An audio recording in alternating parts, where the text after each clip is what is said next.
Hello, everyone! Welcome to Molehill Mountain, episode 343! Okay.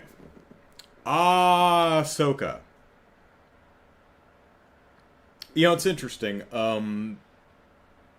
Andor, which, was that the was there a Star Wars show between Andor and Ahsoka?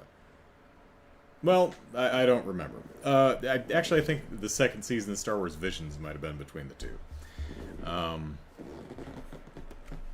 You're working on videos, MX? Yeah, I've been editing my gem review videos and dealing with YouTube's broken content ID system, which keeps identifying a song that doesn't exist in the video anywhere. Fun stuff. So, hey, Chicago. So, Andor, I thought was... I didn't care for the first couple episodes, but overall I thought Andor was fantastic and might darn well be the best Star Wars thing out there of all the movies and shows. Just solidly entertaining, wonderful thing. Really enjoyed it. Ahsoka, on the flip side, is still in the middle of its run, to be fair, but it may be the worst Star Wars thing of all the movies and all the shows. Granted, I've not seen all of the cartoons. I've not seen the Clone Wars. I saw the early Genndy Tartakovsky stuff. I did not see the half-hour shows. 7-8 seasons of it. I didn't see Rebels. I think Ahsoka is very bad, which is not to say there's nothing in the show to enjoy. The first two episodes have an adorable space kitty, so there is that. And I do try, after I watch an episode, to pick something I liked. For example, the one of the most recent episodes had, I forget his name, but the droid, basically rock'em sock'em roboting another droid, and I thought that was visually a lot of fun and well choreographed and staged and conceived and executed. That was cool. There's spaceships and fun monsters like light jumping space whales. There's laser swords and blasters, and that's neat, and all kinds of fun alien critters, and a lot of the a good portion of the action is actually pretty well conceived and executed, so there are things to enjoy about Ahsoka. But overall, I think it's probably the worst Star Wars thing I've ever seen. Yes, worse than Rise of Skywalker. Yes, worse than the prequels. Because as genuinely bad as those movies are, Rise of Skywalker has characters I like and care about, and the prequels, at the very least, have energy. Ahsoka, for me, and I seem to be in the minority on this, is a dreadful slog and very, very boring, for the most part. All the characters are very, very dull. And I think they're going for serious and stoic. You know, serious Jedi. Serious. But it's just really boring. No one seems really that fussed about much. Broadly, overarching. There are individual moments. But for the most part, everyone's just not really fussed about stuff. They're just kind of dull and bored and boring and... I mean, all the characters... You have pretty much two modes for any of the characters. You have just what I look like when I'm not performing. And then you have smug? Like the witch lady. She operates on full smug mode at all times. She is smug. It's her entire character. Ahsoka is stoic. Sabine is stoic. Hera is mostly stoic, although she does get to be a little wise-assy at times. Ray Stevenson, stoic. His apprentice, kind of stoic.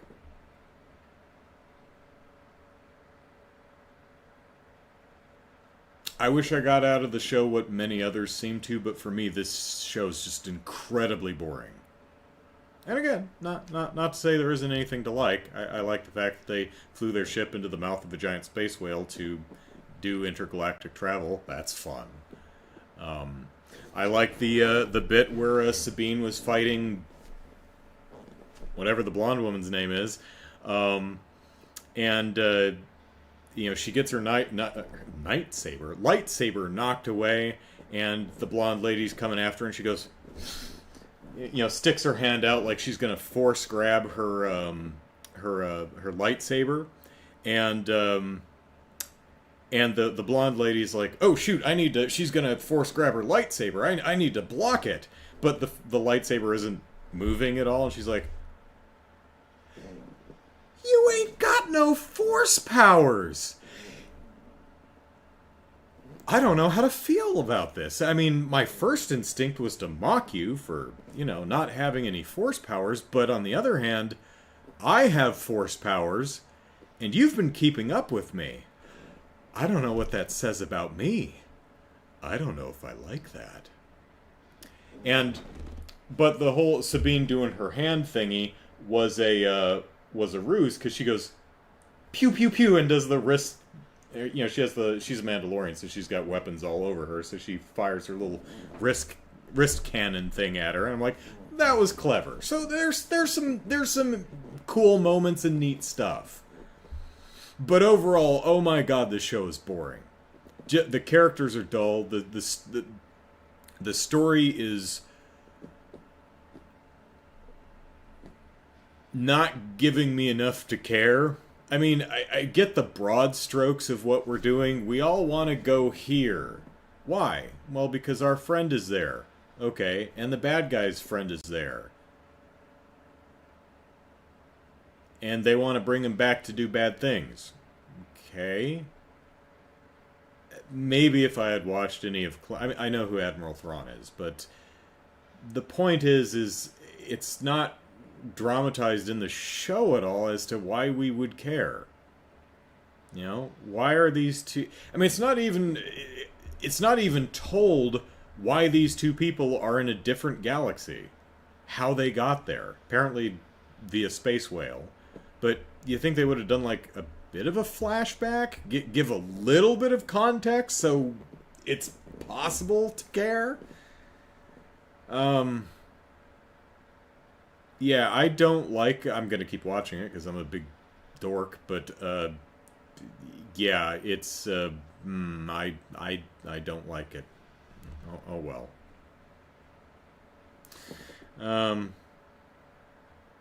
No, I meant the bipedal... Chicago says, think you meant Chopper. I meant the bipedal one, Yin Yang or something like that. Liang? Something. He gets into a fist fight with another robot, which is pretty funny.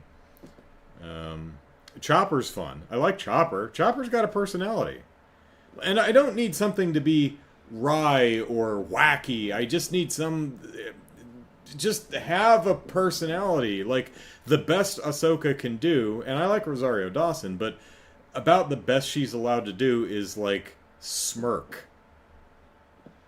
That's about it. It's just boring. To me, anyway. Oh, One Piece turned out good? Oh, well, cool. But enough of that. The Elemental, Pixar movie from a couple months ago, earlier this summer, I think, it came out on Disney Plus, and I got Disney Plus, so I watched it. Nearly shut it off after 25 minutes because I hated it with a passion that burns hotter than the fire of 1,000 suns. Wow. Yeah. First hour of that film for me was really rough. Which is weird because, I, like many, was not particularly interested in Elemental when I first saw the trailers for it. because it looked like every other Pixar movie I'd seen. I saw the trailer and I went, oh, okay. I think I have an idea of exactly what's going to happen in the entire movie, so no need to see it. It looks fine. It's aesthetically gorgeous, as Pixar movies almost always are. I don't really care to see it because it doesn't seem to be doing anything new. I feel like I've seen this a million times before, so no thanks. And it seemed most people had that reaction to the film's marketing, which is why it opened a bit soft. But people saw it, and they said, oh, it's really good. And then word of mouth spread, and people kept watching it, and then Disney yanked it out of theaters to put it on streaming. Which I thought was an odd move until I realized they were selling it for $30. I'm like, oh, that's why. So it hit Disney Plus, and I watched it, and I watched it all the way to the end, and it got better after an hour. I don't like the characters in the movie. I find them grating and annoying. I didn't like the humor for the most part. I thought it was just eye-rollingly obvious kind of humor. For example, there's fire people. All the people are based on elements. There's fire people and water people, and the fire people have names like Bernie and Ember and Cinder. The lead water guy, his name is Wade Ripple.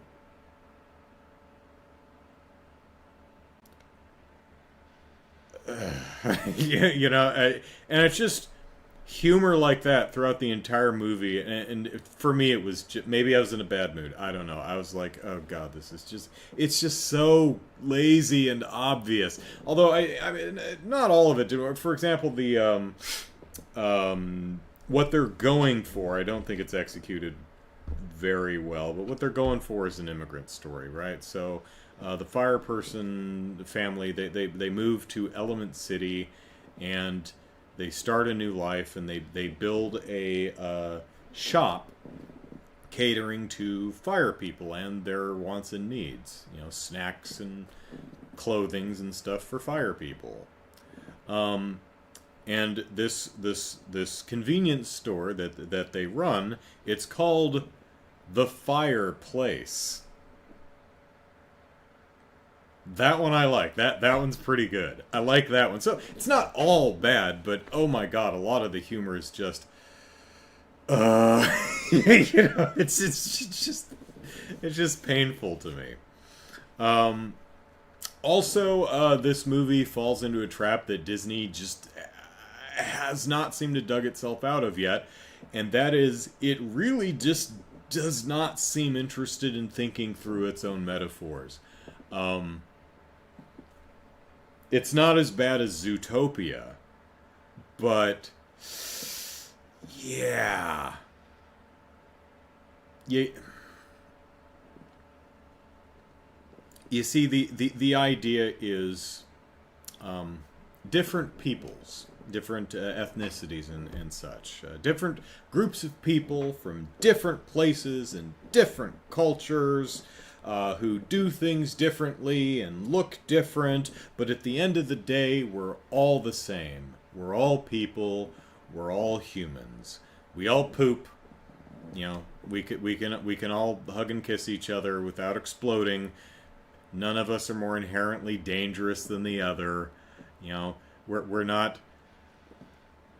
It's not like a War of the Worlds type thing where you get off the boat and you immediately die because you're not used to the bacteria and stuff, right? And that's a wonderful message to communicate. And it's true. However, when you dramatize it with characters representing ostensibly, the movie seems to be going both for different ethnic groups and different socioeconomic groups, so it gets a little muddled. But when you're doing that, you can't represent different types of people with different types of elements that literally cannot commingle without physically harming each other. The characters in this film are chemically incompatible with each other. So your metaphor doesn't work. At best, at worst, you're very, very racist. And I don't think they are. I think they just didn't think through the metaphor. But then we get halfway through the movie. And the movie posits our main characters, our Water Lady and Fire Lady and Water Guy. They fall in love, and it's like, we should hug and smooch. And it's like, but we can't, because we are fire and water, and those can't mix. And it's like, well, how do we know? No one's ever tried. And they're like, boop. Oh my gosh, we can actually touch each other. And then there's this incredibly inappropriate sex scene in a G-rated animated film for children that I was really not expecting, especially with the antics that an amorphous blob of water can get into. That is some kinky shit that the creators were working out, and I'm making all of that up, of course. But, so it turns out that the water person and the fire person, they can actually, hug and hold hands and stuff like that and smooch without destroying each other. And that's actually an interesting perspective. It's like, especially if at like the hour mark where they kind of switch it from an immigrant story to kind of a socioeconomic leveling kind of perspectives here. She lives in the slums with the rest of the fire people, and the water people are all hoity-toity rich people.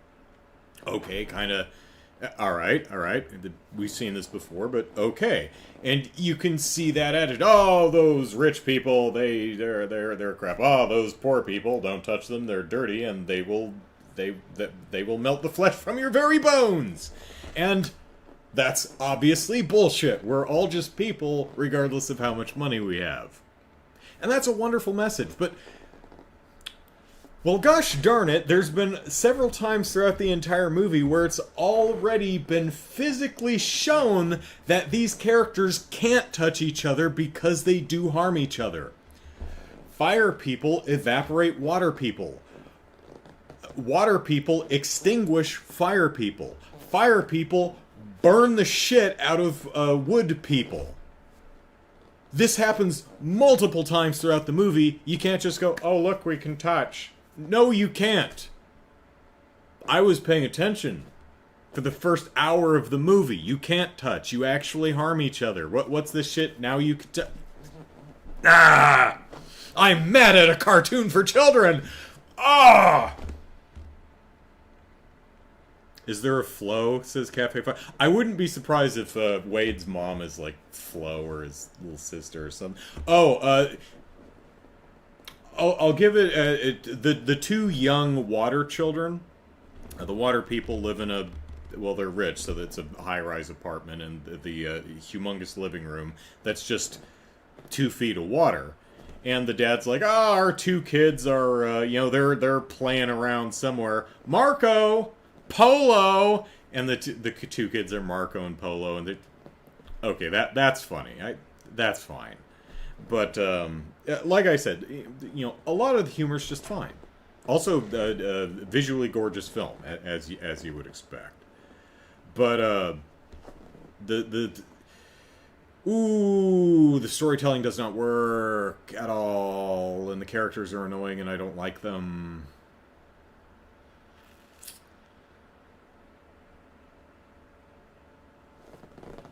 So, yeah.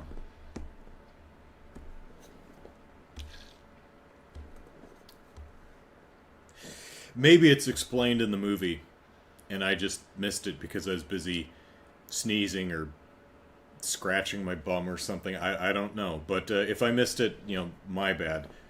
But it confused me throughout the entire movie.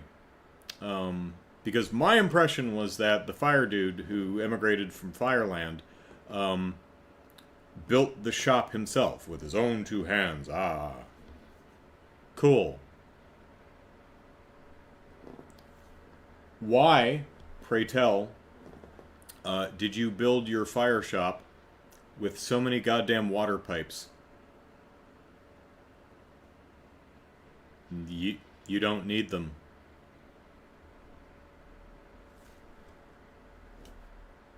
In fact, the water's deadly to you, and you have a lot of water pipes. The the home is instead of the frame of the building is just water pipes for some reason.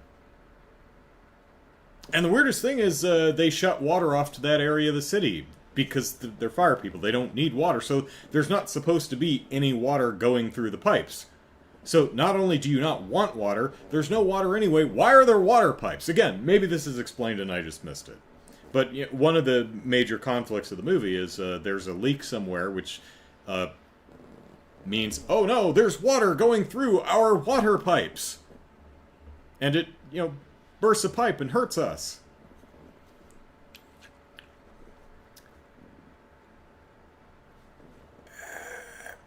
Now, I mean, there could have been something interesting, like, if, he moves there and he's building a shop and he has to put in all the water pipes because of building codes or something, and they're just being stupid and unreasonable. It's like, look, there's no water in this area. Why do I need to put pipes in the building?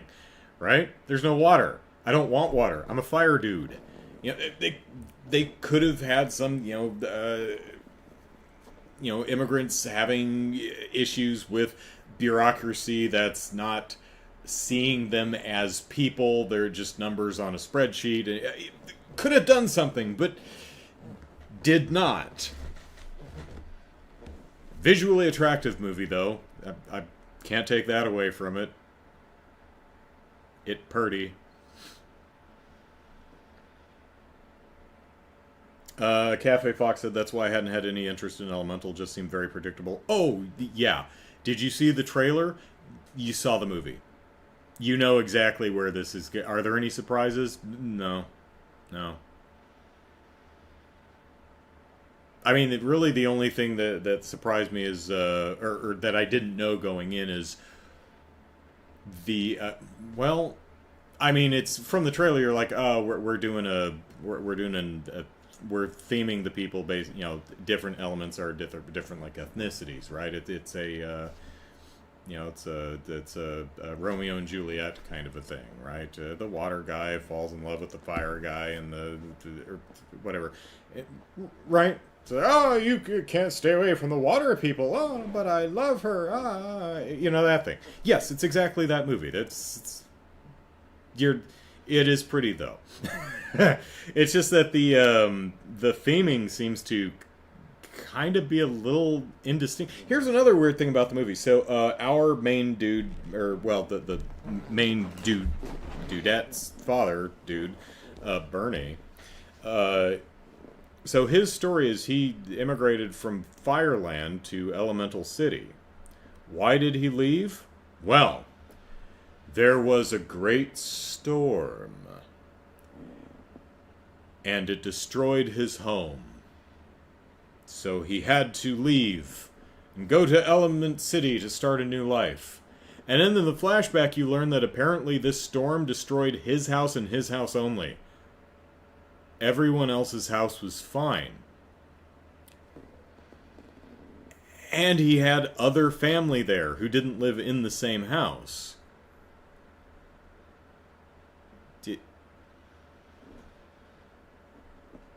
Did he get exiled because the storm ate his house and no one else? I don't know. It makes absolute... Again, maybe I missed something, but it makes absolutely no sense to me.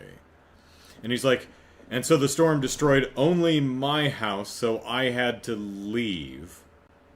Did you have no friends you could crash on a couch with? You have family there. Could you not stay with them? Why do they hate you? My nephew or son or whoever, what an asshole. Living in the only house that gets knocked over by a storm. And so he's ready to get on the boat, and he turns to his father, and he does the bow of the fire peoples, and the father does not return the bow. Why? Why is his father so mad? Again, maybe I was, trying to dislodge something from between my teeth with my tongue at the wrong moment and missed a bit of exposition, but movies full of stuff like that. Yeah. So I didn't like Elemental. But I hope you did. Let's see.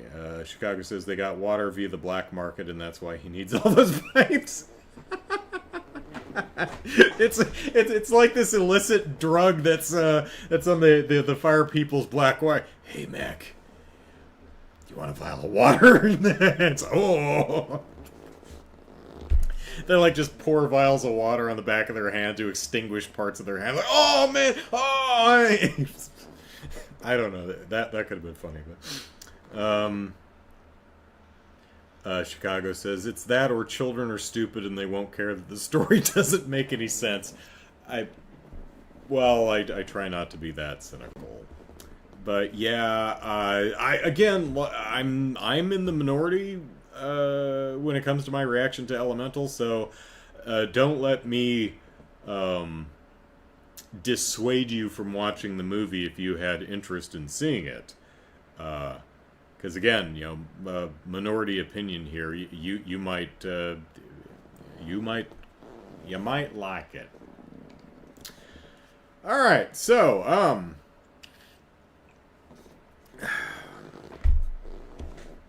Unity. So, Unity has an ass. And Unity, as a company, decided that it wanted you and everyone else on the planet to see that ass. It wanted everyone to see its whole ass. And so Unity, earlier this week, showed us all its entire ass.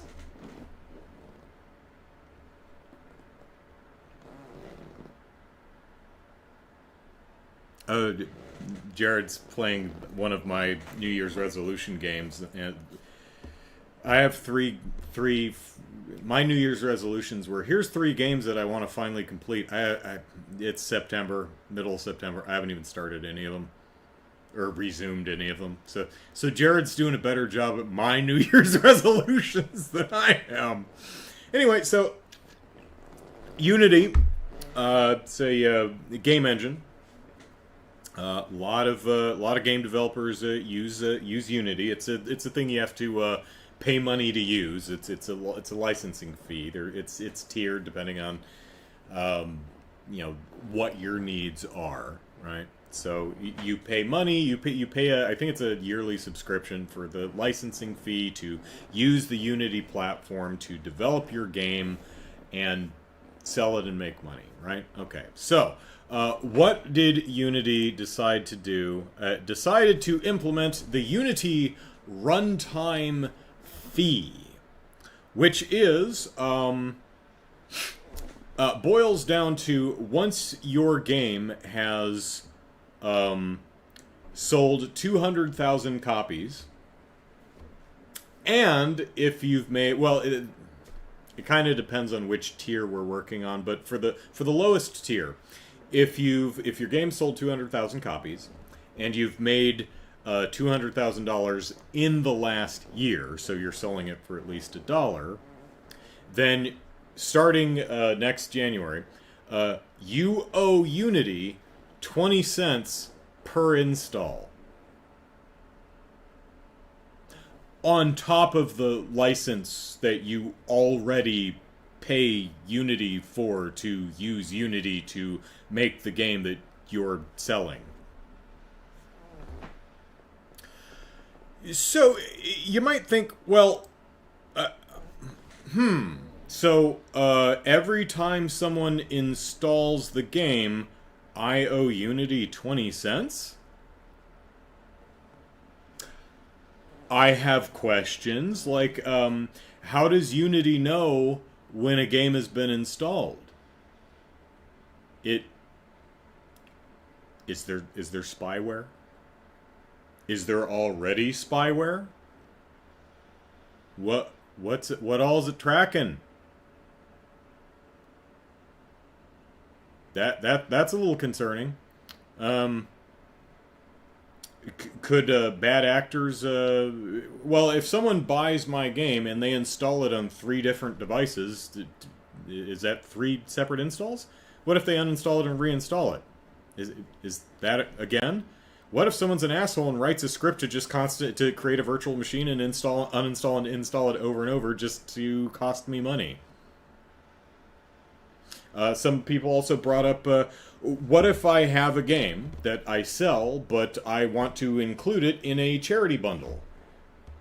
So I'm not actually making any money off of this. The money goes to charity. Do I still have to pay money for the people who donated to charity to get the game and then installed it? All great questions.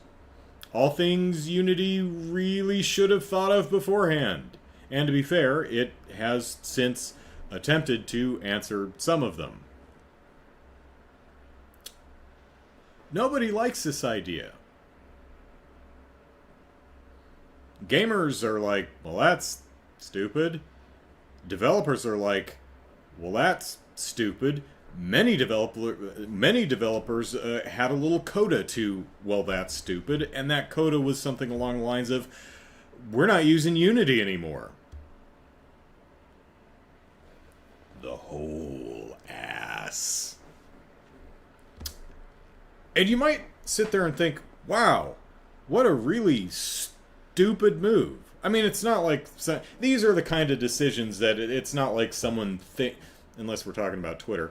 It's not something that the person running the company goes, you know what, let's do this, and we'll do that next week. No, this is something they've been working. This is something that's in the planning stages for a year at least. This is something they have lawyers look at, right? Make sure the legalese is all right. So you'd be excused for thinking, is there, like... I can understand why the rich dipshits who run the company thought this was a good idea, but did no one in... I mean, Unity is, like, a lot... More than 3 people work there. So didn't anyone go like, stupid idea that everyone's going to hate, we're going to lose money, our stock is going to drop, we're going to be a laughingstock, we're going to lose customers, this is a really bad idea? Yes, actually they did, and they were ignored. There's been a lot of reporting and several posts on various social medias from people purportedly from Unity saying like, yeah, oh yeah, no one at Unity except, the upper level muckety mucks liked this idea. We told them over and over that this was a stupid, terrible idea that was going to... We told them that if they showed their entire ass, it would get bitten.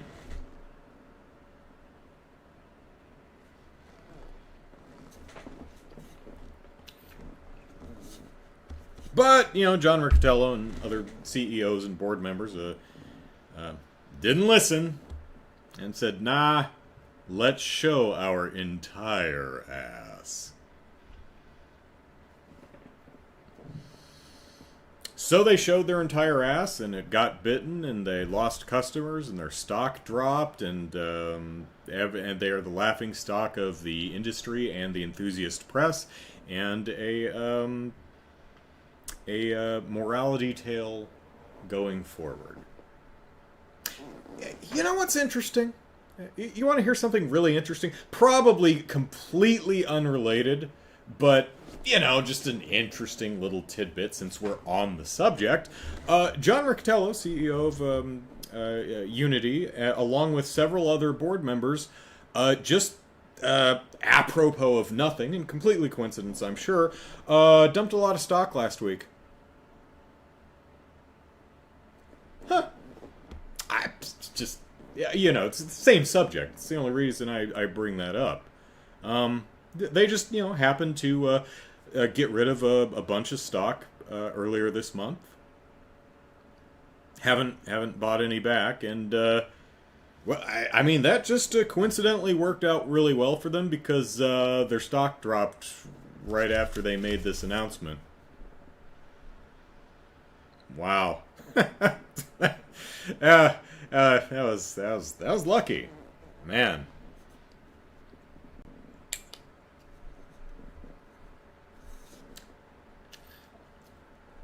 Chicago says maybe the fee is included in the game price. New game $59.99. Wait, I mean $60.19. I mean, game developers could do that. Um,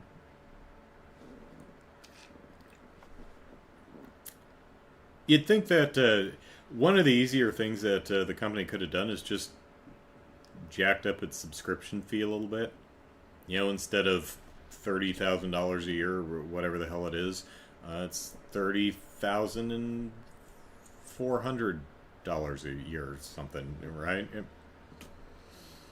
But yeah, this is a very bad, very terrible idea, implemented by stupid rich people who genuinely don't know what the hell they're doing and are not interested in listening to people who do know what they're doing. And one of my theories is well, the title of this podcast. I'm rich. So if my ideas sucked, I wouldn't be rich, would I? I have to imagine that's like at least a part of what some of these dipshits are thinking.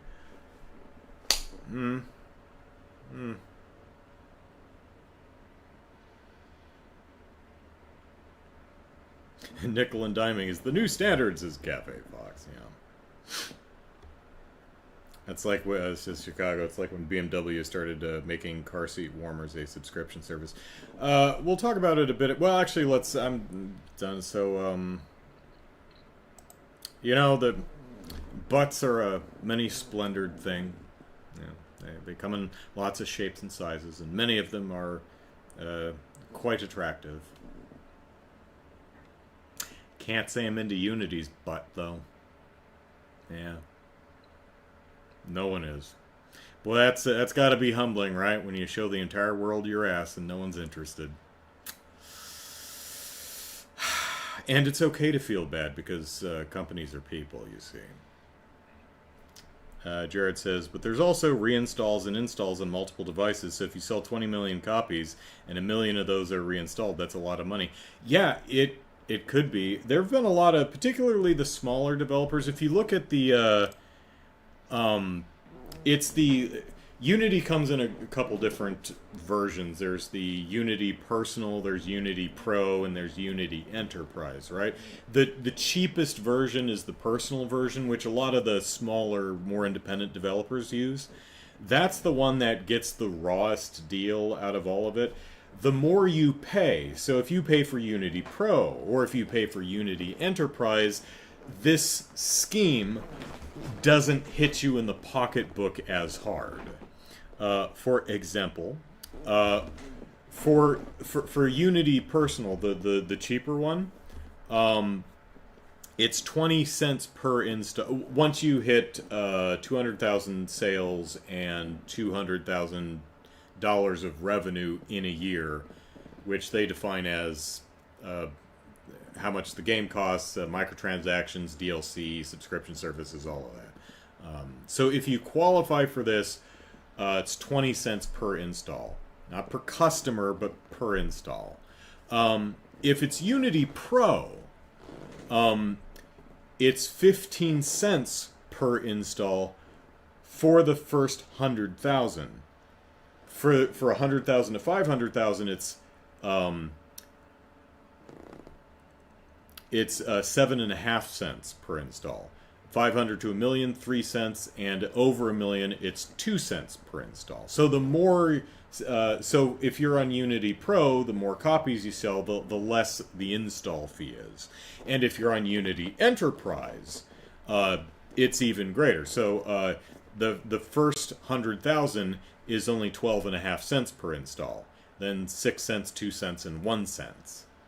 1 cent. Singular. So it's cheaper if you have more money.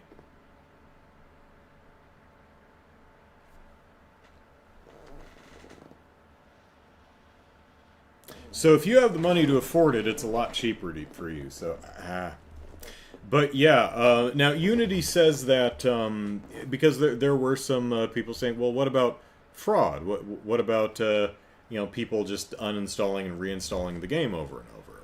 And Unity says, well, we'll work with you to determine if there's fraud happening, and then either reimburse you or cancel the payment. And it's like, okay, cool. I don't trust you, but that's nice. I'm glad to hear that. That's fine. But here's the thing. I shouldn't have to do that. You're creating a problem, right? Like if I'm paying you already for your platform to make video games on, and then I sell those video games to make money to continue paying for the platform that I use to make video games on. Well, now I've got to hire people or pay people. I've got to expend time and resources on dealing with this bullshit. I don't want to do that. I shouldn't have to do that. That's a problem. It's kind of like the YouTube thing, where YouTube refuses to fix its broken content ID system. And every time I point it out, it says, well, you could just dispute the claim. Yeah, I know I can. I'm an expert. I have to be. I know how to dispute the claim. The point is I shouldn't have to spend a portion of my day disputing the claim. You should just fix your broken copyright system. So, yeah, this was a bad idea.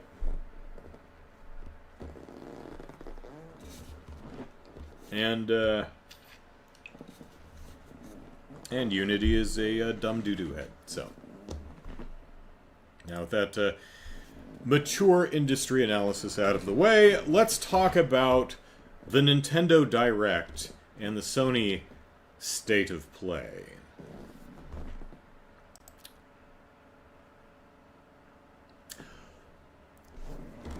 You see that elephant over there in the corner of the room? Let's address that. No Metroid Prime 4. No, nothing from Retro Studios. I'm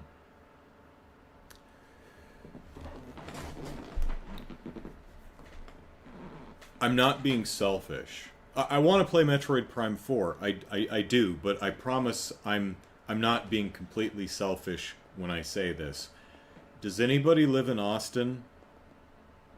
If you do, like Monday, could you go over to Retro Studio? Is it Houston or is it Austin? I think it's Austin. Could you Monday go over to Retro Studios and knock on the door and see if everyone's okay?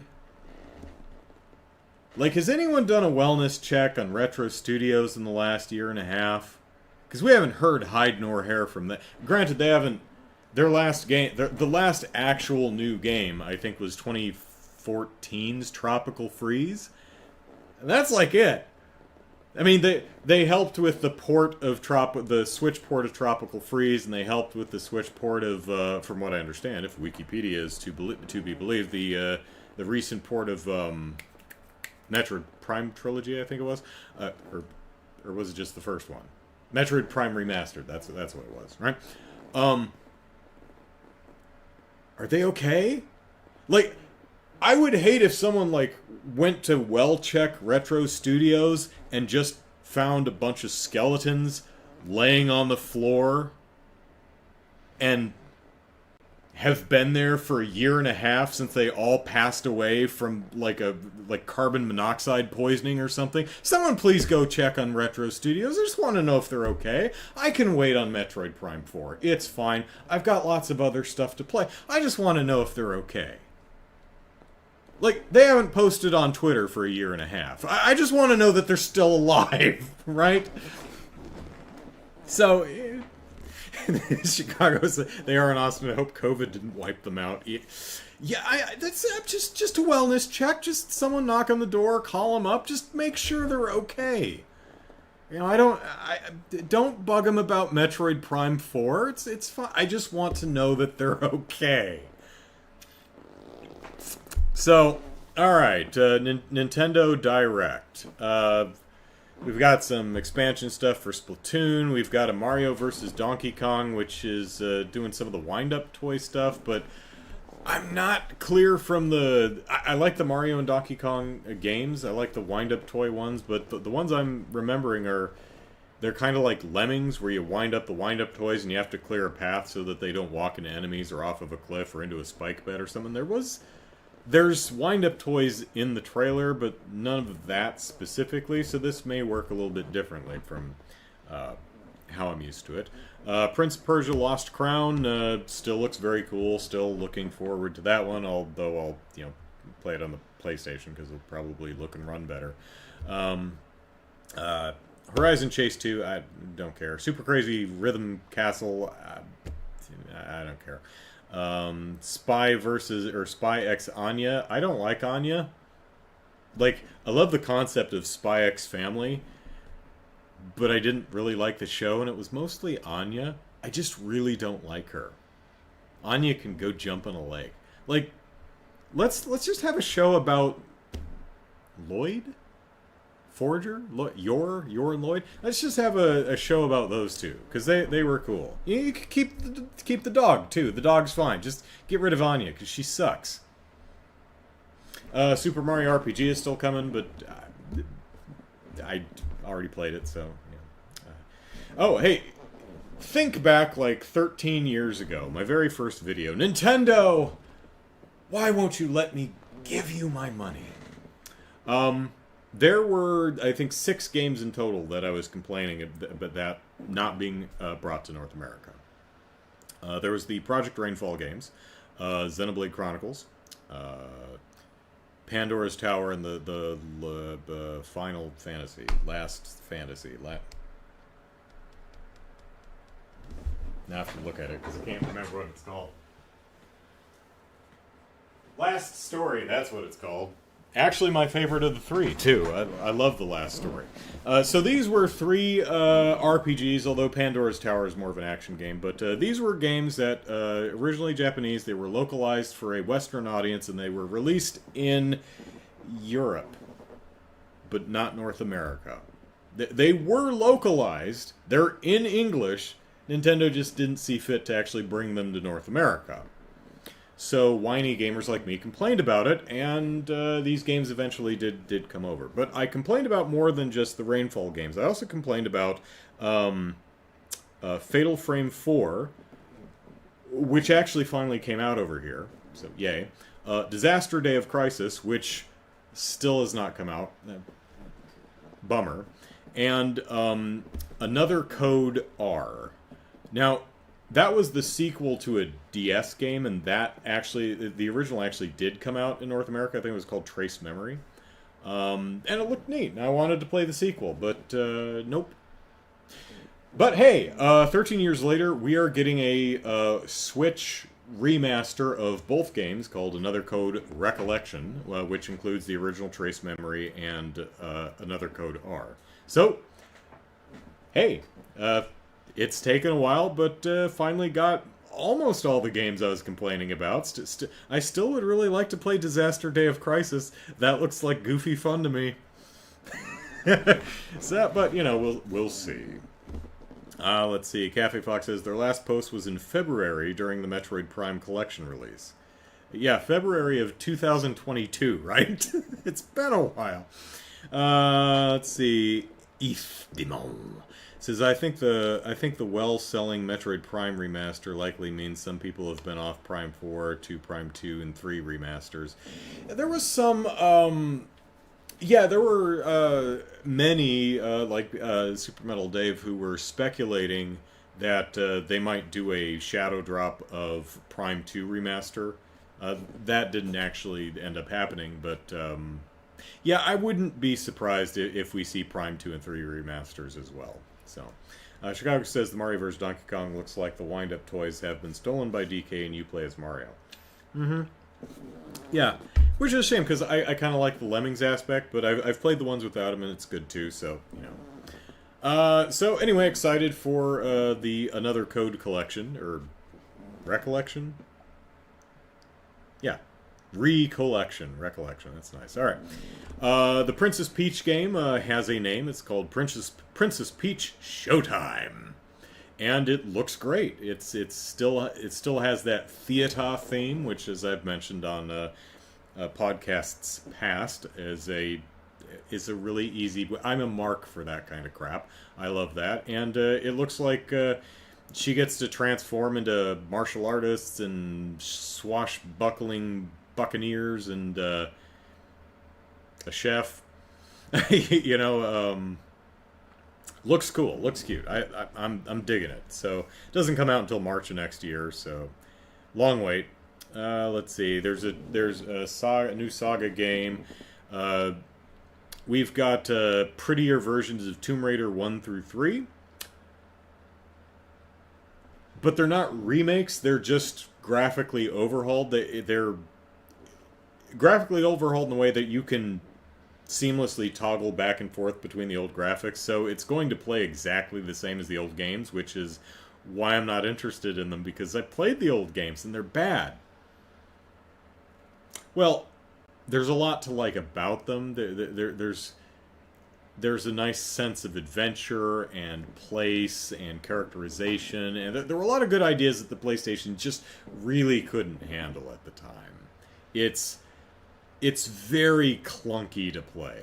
Even in what 96, I think the first game came out. I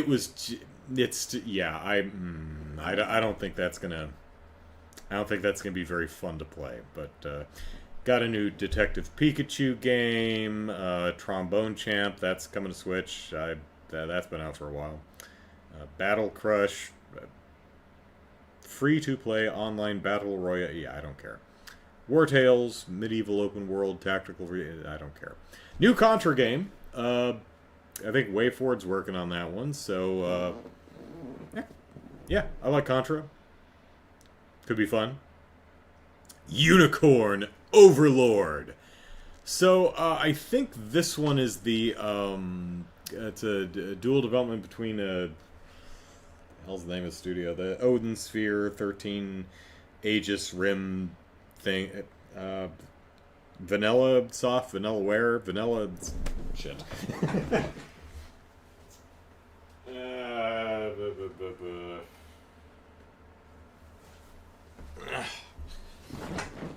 Let's see.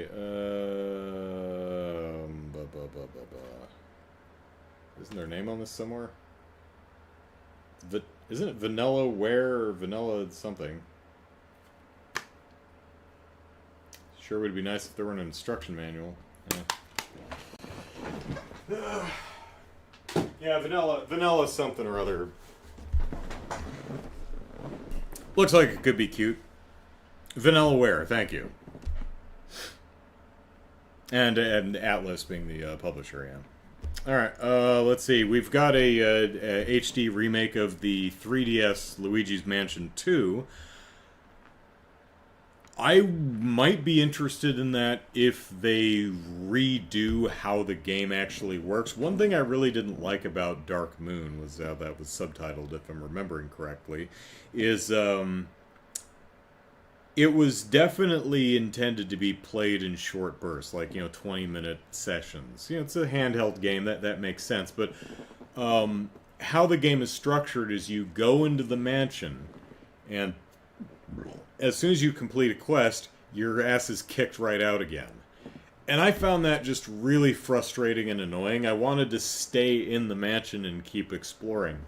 So I don't know if they'll keep that format for the Switch version, but we shall see. They're doing an F-Zero 99, so you play F-Zero with 99 other people. Okay. Bandle Tale, a League of Legends experience. Okay, don't care. Song of Nunu, League of Legends. Still don't care. WarioWare Move It. It's WarioWare. Euden Chronicle, 100 Heroes. I don't know. Don't know. Eastward Octopia, I don't know. I think that's just DLC for Eastward. Wargroove 2, it's a thing. Dave the Diver, it's getting ported. Some more Mario Kart. some DLC for Among Us, and finally a port or remake or something of Paper Mario Thousand Year Door. So, huzzah. I already played it. I have it on the GameCube. It's great. If you've never played it, definitely play it. It is. I agree with the general consensus of the gamers. Thousand Year Door is the best Paper Mario. It's genuinely great. So if you haven't played it, I would recommend it. Oh, I should probably mention, going back to the Unity stuff we were talking about. Apparently, Unity received some death threats. Unattractive as Unity's whole ass was, that ain't cool. So, that ain't cool. Alright, let's see. What was going on at Sony's State of Play? There's Baby Steps, which is the guy in Long Johns who I guess you just control his feet and try and walk him home without dropping his ass off a cliff. I don't know. It's either gonna find an audience or it's not. Yeah. Ghostbusters: Rise of the Ghost Lord VR Ghostbuster thingy. I like the various costumes and equipment that they're doing. Like when they did Extreme Ghostbusters, the cartoon in the early '90s, I didn't like the redesign, but they're making up a lot of new equipment and outfits for this VR Ghostbusters game, and visually I'm digging the style. So that's nice. I don't have VR though. Resident Evil 4 actually just dropped 20, but it's $40 on Amazon and pretty much everywhere else. I was like, sounds like the Separate Ways DLC is dropping. And it is, and it's dropping next week, and Capcom is absolutely loath to tell you how much it costs. Maybe it's listed on Steam now, I haven't checked, but as of Wednesday, Thursday, whenever this came out, this presentation, they were doing their damnedest to dance around the fact that this is paid DLC and it costs some amount of money. The VR thing, that's apparently a free update. The Mercenaries thing, that's a free update. Separate Ways, they didn't call that a free update, but they also didn't say it was paid DLC or how much it is. So I'm really curious to see how much it is. So should I pick up Resident Evil 4 Remake for $40 and buy the DLC, or should I continue holding out until the inevitable Gold Edition? Who knows? Pickle Burger. Can you give a shout out to my boyfriend Jero? Just say like, shout out to my honey bun Jero. Sure. Hi Jero. Shout out to Pickle Burger's honey bun. I hope I pronounced that correctly. I'm going to feel real bad if I did not.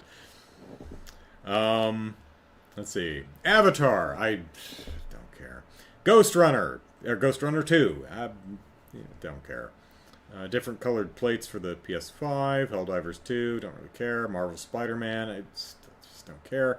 Tales of Arise. Fine. Honkai Star Rail. Whatever. Foam Stars. Whatever. Final Fantasy VII Rebirth. I'm still kind of thinking I'm just going to wait until all three games come out because they're inevitably going to bundle them all together.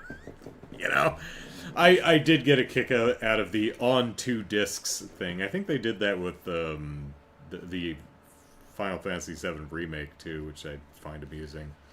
Oh my god, 2 discs! The game must be huge! I did? Oh great. Glad to hear it. And that was the State of Play. So, yeah. Still want to play Resident Evil 4 Remake. Just been waiting for the for all of its pieces to come out.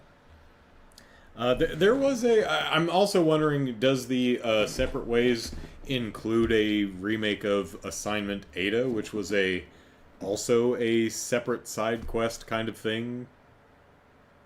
I don't know. We'll probably see next week. And one last thing before we go. I just finished watching Season 2 of Chucky, and it was delightful. I really enjoyed it. Child's Play is probably one of my favorite. Well, it is definitely one of. Don't know if it's my favorite, but Jared says Mercenaries is free. Yeah, Mercenaries is free. I think the VR thing is free, but the Ada stuff, they didn't call it free, so it's probably not free. But they were being particularly cagey about it. I don't know. Let's Steam. I'm curious to see if they've actually put a. Anyway, Chucky is really good. I like the second season. It goes really bonkers in a lot of areas. It's a lot of fun. I really liked it. Assignment 8. No. Resident Evil 4. There we go. Doop doop doop doop doop doop doop doop doop doop. Oh my god, I have to tell them that I'm very old or they won't let me view the page.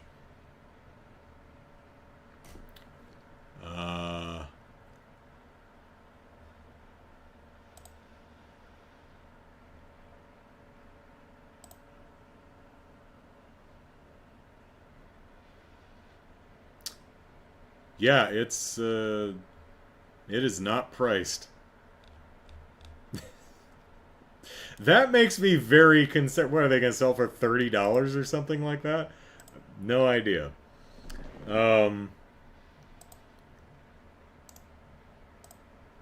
So, Chucky Season 2, not always entirely successful with how it was narratively, but there was just so much to love about that season. I got a kick out of Jennifer Tilly. She is so damn funny at playing a Tiffany Valentine who's inhabiting the body of Jennifer Tilly, and she's really genuinely terrible. The character of Tiffany Valentine is terrible at being Jennifer Tilly, and it's just really, really funny to watch. What's funny is Meg Tilly, Jennifer Tilly's real life sister, actually shows up in the show, and she's really, really good. Oscar nominee too, if I'm remembering correctly. Also, Glenn and Glenda come back, and they are, the last we saw of them, they were shown as small human children at the end of Seed of Chucky. Well, they are early 20s now, I guess, and the actor that they got to play both, it's the same actor who plays both of them, and they're great. I mean, I don't know who this actor is, but holy biscuits, wonderful performance.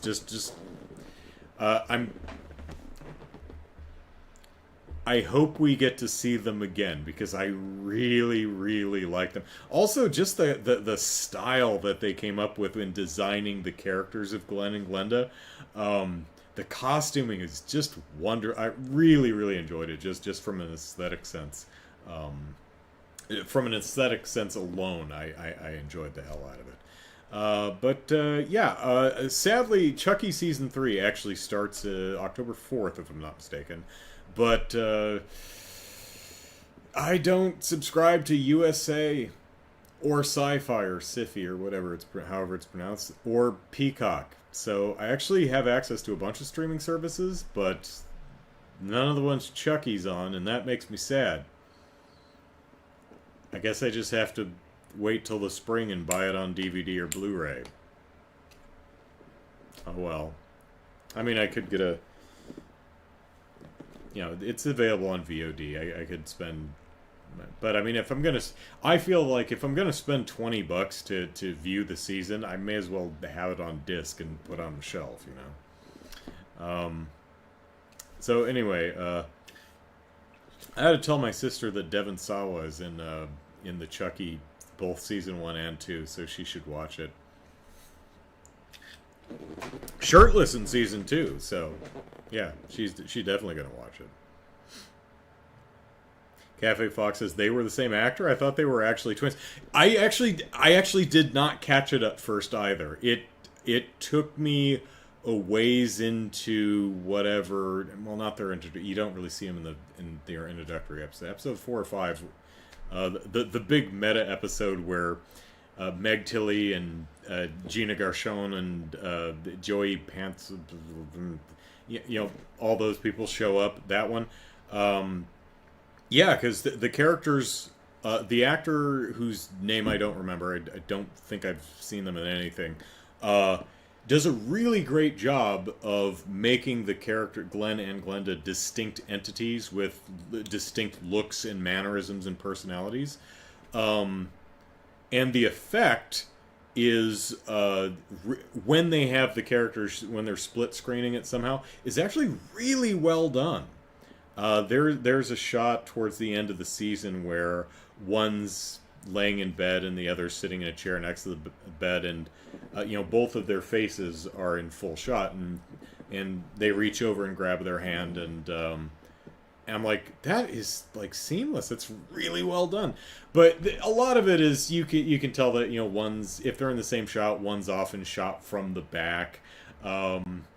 Or there's, they're clearly sitting on opposite ends of a couch or something like that. So yeah, I agree. I didn't catch that it was the same actor. It took me a bit to realize that it was the same actor. Also, I really need to stop watching. It's probably illegal to do it any other way, but I'd prefer if they didn't spoil the guest star appearances at the beginning of the show.